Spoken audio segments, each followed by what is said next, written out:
పిలుచుకొని మరి క్రైస్తవుల పేరు మీద ఆచారం అన్నీ తీసుకుంటున్నారు. మరి మాకు ఇవ్వండి అంటే మీకు రాదు, మీరు కట్టుకుంటట్టు ఇస్తాం. ఎక్కడ కడతావు, ఎక్కడ ఇస్తావు? ఇదంతా నాకు బాధ ఎక్కువ వేసిపోయి ఒకరోజు మాణిక్యమని అన్న ఈ ప్రకారం జరుగుతున్నది మన మందిరం ఎక్కడ, మరి పాస్టర్ ఎవరు, ఎంతమంది అని అడిగినప్పుడు మరి స్థానికులు ఉంటున్నాం, ఏం చెప్పగలాలి అంటే అన్న ప్రార్థన చేయండి. ఆయన ఒకటే వాళ్ళ మాణిక్యమన్న మేము దాదాపుగా 20 సంవత్సరాలు 91 నుంచి లెక్క పెడితే మరి అప్పటిదాకా అన్నని నేను నిడవలేదు, నన్ను అన్న నిడవలేదు. ఎందుకంటే వేరే సంఘాలు పోయటానికి ఇష్టపడలేదు. ఒక్కరోజు కూడా ఎప్పుడు నిడిచిపెట్టి సిఎస్ఐ కానీ పెంతికోస్తు కానీ ఇంకా నేను డినామినేషన్ ఎంతోమంది ఉన్నారు, ఒక్కరోజు కూడా వెళ్ళలేదు. కాకపోతే ఇళ్ళన్నా పోకనన్నా ఇంటికాడ ప్రార్థన చేసుకున్నాం. ఎందుకంటే ఎబ్రోను సావాసం అంటే భక్సింగ్ గారి జీవిత ఆయన యొక్క సాక్ష్యం ముక్కు తెచ్చుకొని చదివినప్పుడు నాకు మేళ్ళకి వచ్చాయి. ఆయన ఏ రాష్ట్రము, ఏ దేశము, చిక్కుల మతము, మరి ఆ ప్రాంతం విడిచి ఇంత సేవ చేసి పేరు కాయించి అన్ని డినామినేషన్లు ఒప్పుకుంటున్నాయి. అందులో మరి తిరుగుబాటుతనం చేస్తే మంచిది కాదు కదా అనేది ఒక వాక్యం నాకు వచ్చింది. లాస్ట్కు అన్నతో కొన్ని రోజులు సంతోషక్కన్నది నేనన్నా, మీ అయ్యగారు చెప్పాయా ఎప్పుడు కడతాడు, స్థలం అవుతుంది అంటే అక్కడ ఆయన అమ్మాలే ఈయన కట్టాలని. ఆయన అమ్మలేదు, ఈయన కట్టలేదు. ఈ విషయానికి ఏళ్ళు గడిచిపోయినాయి. సమయ సందర్భం వచ్చింది. ఒకరోజు అన్నతో కొట్లాడి నీతో కాదు అన్న, మరి నేనన్నా కట్టగలుగుతాను, నాకు జాగాలు ఉన్నాయి 2-3, మరి నీవు కడతాంటావా లేకుంటే నన్ను కట్టుమని పేరు ఇస్తావా, పేరు పెడతావా? సరే అని పేరు కూడా పెట్టాడు. పెడితే బ్యూలా ప్రార్థన మందిరం అని ఆయన ద్వారా నాకు రాసిస్తే రిజిస్ట్రేషన్ చేసి నాకు స్థలం ఒకదాన్ని నిర్ణయం చేద్దామంటే దేవుడు ప్రేరేపణ ఇవ్వలే నాకు.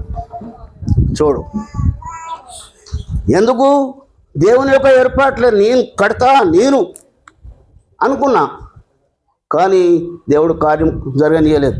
ఇవ్వడు అంటాను.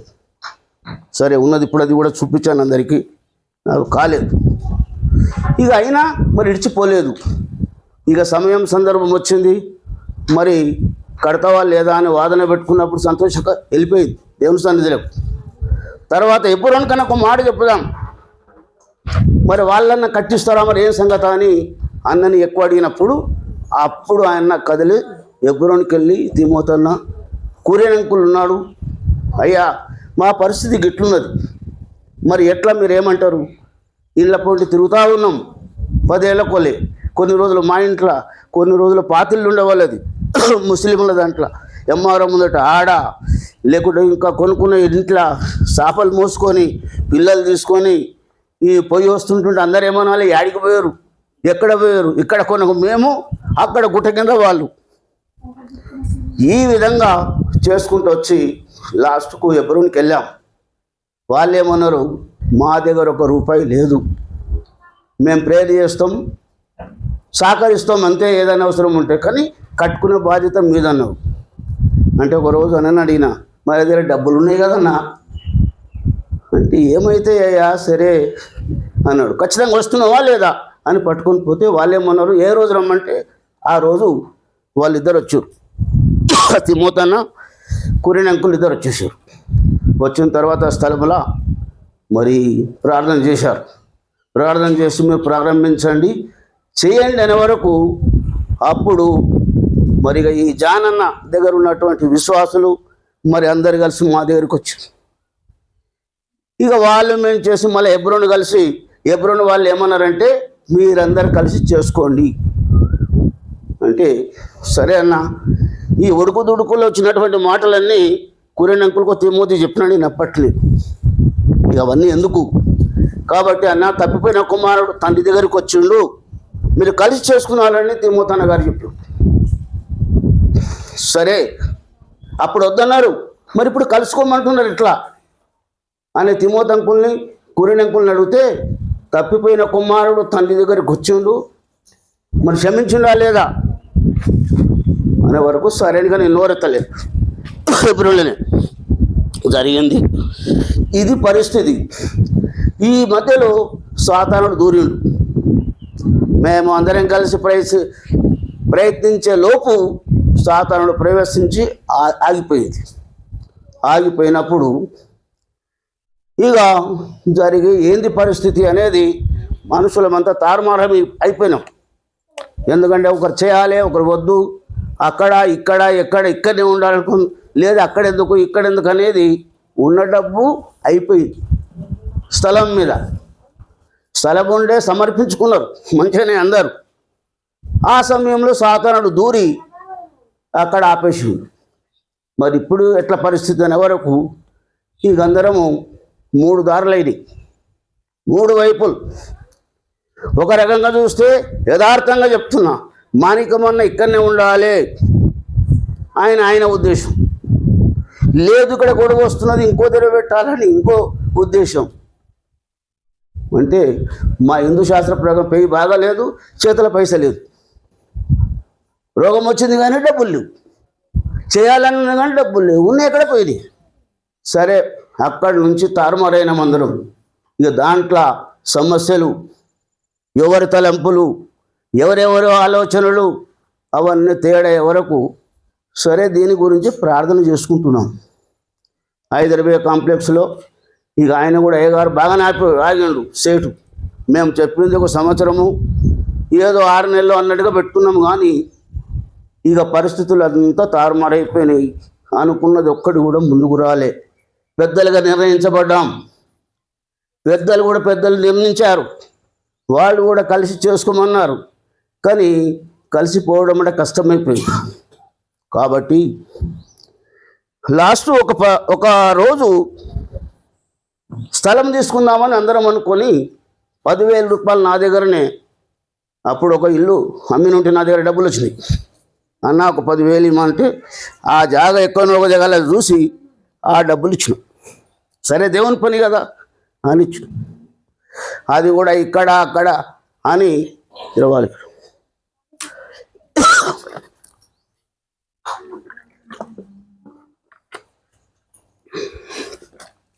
అప్పటికిద్దరు సేవకులు పోయారు. ఎందుకంటే ఎక్కువ నేను సమయం తీసుకుంటాను. ఆనందయ్య గారు చూడు, ఆయన ఉన్నప్పుడే చెట్లు కొట్టేసినాం, పునాదులు వేసినాం, పిల్లలు వేసినాం, మరి ఏది బోరేసినాం.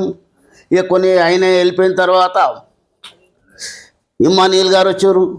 ఆయన కొద్ది రోజులు ఉన్నాడు. వాళ్ళైతే మరి వాళ్ళ ఇష్టమా కష్టమా చెప్పకుండా వెళ్ళిపోయారు.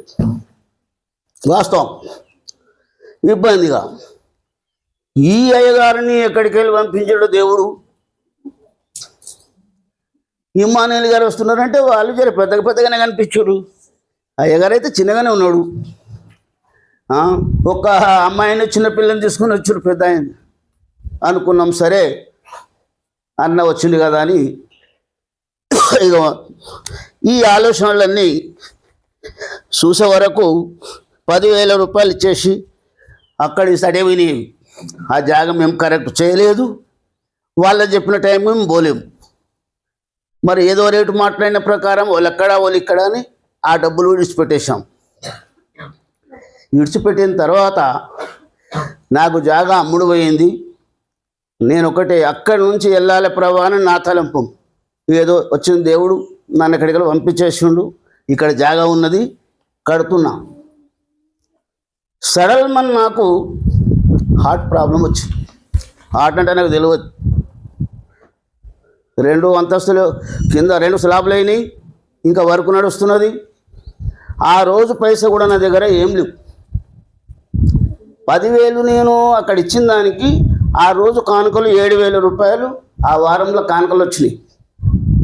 అవి నా దగ్గరికి ఆ రోజు నేను నా దగ్గరనే పెట్టుకున్నా. 7,000 చిల్లర ఎంతో ఉంది రాసి. ఆ రాత్రి చడలమని వచ్చింది. సండే రోజే, సండే ఆరాధన చేసినాం, నైట్ వచ్చి పండుకున్నాం. వేరే ఇంట్లో కిరాయి ఉన్నాం. అది నడుస్తుంది పని వరకు. డబ్బులు కూడా లేవు, 2-3 రోజుల నుంచి వస్తాయి. వచ్చిన తర్వాత కడదాం పని వాళ్ళకని అది వచ్చింది. అవే 7,000 రూపాయలు తీసుకొని నారాయణకి వెళ్ళిపోయినాం. సేవకుడు అన్న ఇక్కడ లేడు. అప్పుడు హెబ్రోన్లో ఉన్నాడు. ఆయన పని మీద ఏదో వెళ్ళిపోయాడు. ఒక మాట మా పిల్లలు ఫోన్ చేసారు, అన్న ఇట్లా హార్ట్ ప్రాబ్లం వచ్చింది, మరి నారాయణలో ఉన్నాడు అనే వరకు కూరిన అంకుల్ దగ్గరనే ఉన్నాడట. మాకు తెలియదు. వెంటనే అన్నకు ఫోన్ ఇవ్వమని చెప్పి నాకు ఇచ్చారు ఫోన్. కూరిన అంకుల్ ఫోన్ చేసాను, ఏం భయపడకు, యెహోవా ఈరే, ఆయన్ని నేను కాపాడుతాడు, నాకు కూడా వచ్చింది, భయం చేయకు అని ఫోన్లోనే ప్రార్థన చేసిండు కూరిన అంకుల్. సరే, నాకేదో డేటాలు కొలుసుకపోతున్నారు. అప్పుడు కొట్టపోయిన తర్వాత నాకు ఒకటేం అనిపించింది, ఇప్పటి వరకు నీ పనులన్నీ, నీ ఇల్లు, నీ భూములు, నీ పెళ్ళిళ్ళు, నీ పిల్లల పని అన్నీ చూసుకున్నావు. మరి నా పని నువ్వు చూసావా, ఎప్పుడన్నా మరి అనుకున్నావా, ఆలోచించావా అనేది నాకు ముందట రీళ్ళక టీవీలో చూస్తే కనిపించినట్లుగా నాకు అనిపిస్తున్నది. అనుకున్నప్పుడు నేను మా వాళ్ళంతా బయటనే ఉన్నారు, ఒక్కనే ఆపరేషన్ థియేటర్లు. అప్పుడు ఏమనంటే, ప్రభువా నిజమే, నా పని చూసుకున్నా, నీ పని నేను చూడలే. ఒకవేళ ఇందులో నుంచి నన్ను బయటికి తెస్తే ఇక నుంచి మాత్రం నేను పనిలో ముందుంటా, ఇక నీ చిత్తం అని నేను తీర్మానించుకున్నా. వాళ్ళు చేసేది వాళ్ళు చేసుకుంటున్నారు డాక్టర్లు, ఇక నేను తీర్మానంలో ఇది చేసుకున్నాను. అయిన తర్వాత వచ్చిన బయట దేవుడు కనికరించాడు. అప్పుడు ఏమైంది, టెస్ట్ చేసేటప్పుడు నాకు అంత పెద్ద దాంట్లో దాన్ని ఏమంటారంటే ఎంజోగ్రామ్ చేసినారు. అదంతా క్లియర్, వాళ్ళకి ఏం తెలిసిందో చేద్దామనుకున్నారు, కానీ అది దేవుని కృపణ ఏంటా, చేయవలసింది వాళ్ళు ఏదో కలిసి చేశారు. నేను బయటకు వచ్చి పంపించాను, కొన్ని పైసలతోనే బయటకు వచ్చిన. రెండోసారికి ఒక 2-3 అంటే వాళ్ళ పేరు చెప్ప, 4 ఆటోమేటిక్ల కదా అయిపోయారు. మాసులు శ్రీరాములు, ఇంకో ఈరప్ప అంటే కొందరు వచ్చినాయి, అవన్నీ పోయినాయి. సరే, నాకు మళ్ళీ ఒక సిగ్నల్ వచ్చింది. సిగ్నల్ ఏముందంటే, నువ్వు వెళ్ళిపోవాలి హాస్పిటల్కి అనే టైంకి పోతే, మరి డబ్బులు లేవు కదా ప్రభా, మరి ఎట్లా అంటే మా పిల్లలు ఎక్కడైనా తీసుకెళ్ళారు. నాకు ఇది జరిగినప్పుడు అరుంధతిలో గవర్నమెంట్ ఫ్రీ చేసింది నాకు ఆరోగ్యశ్రీ కింద. హార్ట్ ప్రాబ్లం వచ్చిన వాళ్ళు హాస్పిటల్కి వెళ్తే ఎన్ని డబ్బులు అయితే చేసుకున్న వారికి తెలుసు. నాకు ఫ్రీ అయ్యింది, మామూలు ఖర్చులతో ఇంటికి వచ్చిన. తీర్మానం చేసుకున్నా, ఇది దేవుని కార్యం. ఎంతోమంది ప్రార్థన చేస్తున్నారు, మరి నా ముందు వెనుకలు ఉన్న వాళ్ళు వెళ్ళిపోయారు, నేను నన్ను కాపాడండి అంటే దేవుడే కదా.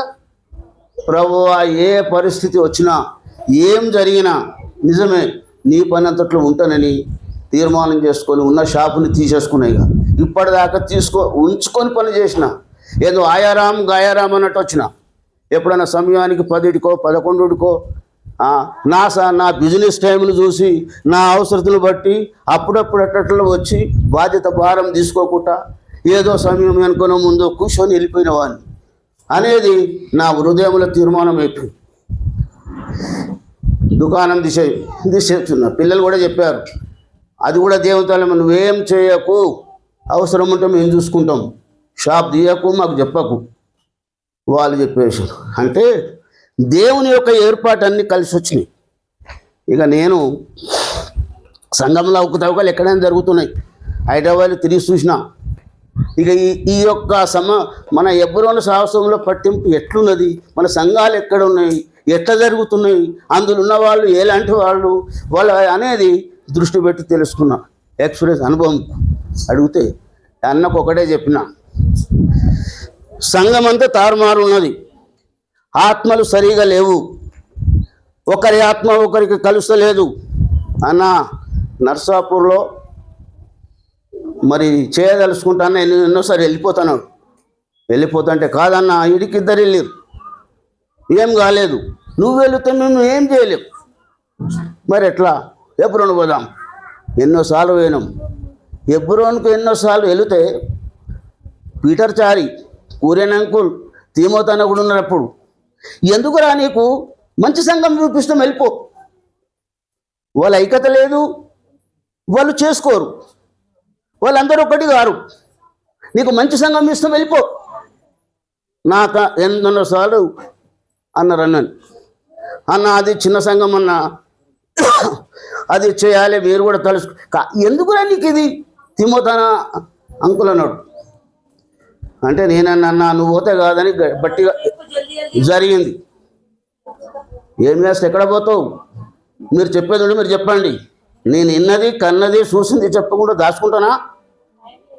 అయితే ఆ ప్రకారంగా ఏం చెప్పిన అన్నకంటే, అన్నా ఈ నర్సాపూర్ విశ్వాసులతో కానీ రాజకీయ నాయకులతో కానీ నీకు భయపడే దేవుడు ఉన్నాడు, నేను చూసుకుంటా. నర్సాపూర్ విషయం నేను చూసుకుంటా. డబ్బులు లేవు, ఎవరు ఇవ్వరు. నీకు సహకరించినట్టుంటే మన ఎప్పుడో సావాసం సంఘాలు ఉన్నాయి, వాళ్ళతో సహకరిస్తే చెప్పు అంటే అన్నా నేను చేస్తాను. ఇక ముగ్గురం పెట్టుకున్నాం. ఏంటి, ఎందుకంటే దేవుని యొక్క తలంపు చేస్తున్నాం అని గొప్పతనం, పేరు ప్రఖ్యాతులు లేదు, మా కిరీటము లేకుండా రేపు మాకు అది రావాలి ఘనత, అది కాదు. యథార్థంగా ఏం చెప్తున్నామంటే రాజకీయంగా కానీ గ్రామ పెద్దలతో కానీ ఇక్కడ ఏ అబ్జెక్షన్ వచ్చినా తెలుసుకొని నేను ముందుంటానా. శ్యామన్న నువ్వు ఇంజనీరింగు, నీకు ఎలక్ట్రీషియన్ విషయం నీకు కంప్లీట్గా తెలుసు, మరి నేను చూసుకుంటాను. మరి హైదరాబాదు నీవు చూసుకుంటాం. ఇట్లా 3 భాగాలు పెట్టుకున్నాం. 3 భాగాలు పెట్టుకుంటే వాస్తవంగా అన్న మాకైతే తెలియదు. ఎక్కడెక్కడో సంఘాలన్నీ కలిసిండు ఏం చెప్పుకున్నాడో, మరి ఎక్కడ చేసినా మరి నాకు ఫోన్లు రావాలి. సంఘ పెద్ద ఎవరు, మరి ఇక్కడ స్థానికులు ఎవరు అని. ఒక రోజు నేనేం చేసినా, ఎక్కడి జర టాబ్లెట్ వేసుకొని పండుకున్నా. వాళ్ళ సంఘ పెద్దలు 3 ఉన్నారంట. నాకు ఫోన్ చేసి నిద్రలు ఉండేసే వరకల్లా అన్నాను ఓలు వెంకటన్నా, సరే నువ్వు నర్సాపూర్లో ఎన్ని సంవత్సరాల నుంచి ఉన్నావు, దేవుని రక్షింపు ఎప్పుడు పడ్డావు, మందిర విషయం ఏంటి, ఎంతమంది వస్తారు, మరి మీ మందిర విషయం గురించి ఏమనుకుంటున్నారు అన్నీ నాకు ఎన్నో ప్రశ్నలు అడిగారు. మరి నన్ను వీళ్ళు అన్న నీ నెంబర్ ఇచ్చినాము, మరి నేను అడుగుతారు, మనం ఏం చెప్తామని కూడా నాకు ఇన్ఫర్మేషన్ కూడా వెళ్ళాలి. ఒక్కరు మాట్లాడిన తర్వాత 3 మాట్లాడారన్న. అక్క వాళ్ళ సంఘ పెద్దలు వీళ్ళ పరిస్థితి ఏందని అంటే వాళ్ళకు నాకు తోచిన మాటలు చెప్పినా సరే ఓకే అన్నారు. ఎప్పటి నుంచి అంటే 40 సంవత్సరాల నుంచి నేను ఇక్కడ నర్సాపూర్లో ఉన్నా. అప్పటి నుంచి సంఘం లేదు, ఇళ్ళలో కూడుకుంటున్నాం, కిరాయి రెంట్లో కాల్ చేయమంటున్నారు. మరి విశ్వాసాలంతా చెదిరిపోతున్నాం, ఎక్కడెక్కడో చెట్టకోడు పుట్టకోలు అయిపోతున్నాం. అన్న ఇది పరిస్థితి, మందిరం ఉంటే అందరం ఒక చోటుకు వస్తాం. అట్లా నన్ను కరెక్ట్ అని వాళ్ళు ఏమనుకున్నారు. ఇక 3 అట్లా 3తో మాట్లాడిచ్చి సహకరించారు. అంటే దేవుని నాకు బాధ వేసిందంటే నా సొంత పని చూసుకొని దేవుని పనిని నిర్లక్ష్యం చేశాను. వాస్తవంగా యథార్థంగా ఒప్పుకున్నాను. రెండవది, చుట్టుపక్కల వారు ఎంతో మాయనకు వచ్చిన వాళ్ళు మందిరాలని, మా అల్లుళ్ళు కొడుకులు నేను మళ్ళీ జాగల పైసలు ఇచ్చిన కట్టుకోమనేది నన్ను ఇయ్యలే, నాకు రాలేదు. ఇది ఎక్కడని మందిరం, మీ సేవకుడు ఎక్కడ, మీ విశ్వాసులు ఎంతమంది అంటే చెప్పలేకపోయి సిగ్గుకు లోపల బాధకరంతో నుండి నాకు బాధ వేసింది. కాబట్టి ఇక దేవుడు నాకు ఇదే కావచ్చు పరీక్ష పెట్టి నన్ను పరీక్షించి మరి ఇదొకటి పెట్టిండేమో అని అప్పుడే వచ్చేసిన. నేను అన్నకు చెప్పేసిన, ఒకరు సాక్ష్యం చెప్తూనే ఉన్నా, అన్న నా జీవితం ఉన్నంత వరకు కొత్త మందిరం చూడాలి, అప్పటి వరకు నాతో అయినంత సహాయ సహకారాన్ని నేను ముందుండి చేస్తాను అని చెప్పి ఒప్పుకొని మరి ఇంతవరకు అయితే దేవుడు కూడా అన్ని విధాలు సహకరించారు. కొన్ని సమస్యలు కూడా వచ్చినాయి, అవకతవకలు చిన్న పెద్ద వచ్చినా కానీ సరి చేసుకొని మరి మేము ఇంతవరకు కొత్త మందిరంలో ప్రవేశపెట్టుకు ఇది ఒకటి అయిన దానికి ఎంతో సంతోషం, ఎంతో నాకు ఉల్లాసం. అయ్యగారు చెప్పిన బిడ్డే కొడుకు 2 పెళ్ళికున్నారు, వాళ్ళతో ఫికర్ లేదు నాకు, వాళ్ళ పెళ్ళిళ్ళు ఎట్లయినది, కానీ మందిరం నేను చూడాలి. ఇది నేను సావక ముందు ఇది మందిరం చూడాలి, నేను నాకు ఇడికి 2 వెళ్ళిపోయినాయి అని చెప్పి మరి ఈ యొక్క మాకు ఇచ్చినందుకు దేవునికి వందనాలు, మీ అందరికీ వందనాలు. ఈ సాక్ష్యం సమయం ఇచ్చినందుకు ముఖ్యంగా అయ్య గారికి వందనాలు. మాకు వేరే సమస్య కదా అయిపోయింది. కాబట్టి 6 సాక్ష్యం ఒక ఆయన చెప్పాడు. 6 ఫ్రెండ్ చూడడానికి సమయం లేదు కాబట్టి చివరి జ్ఞాపకం చేసుకోండి.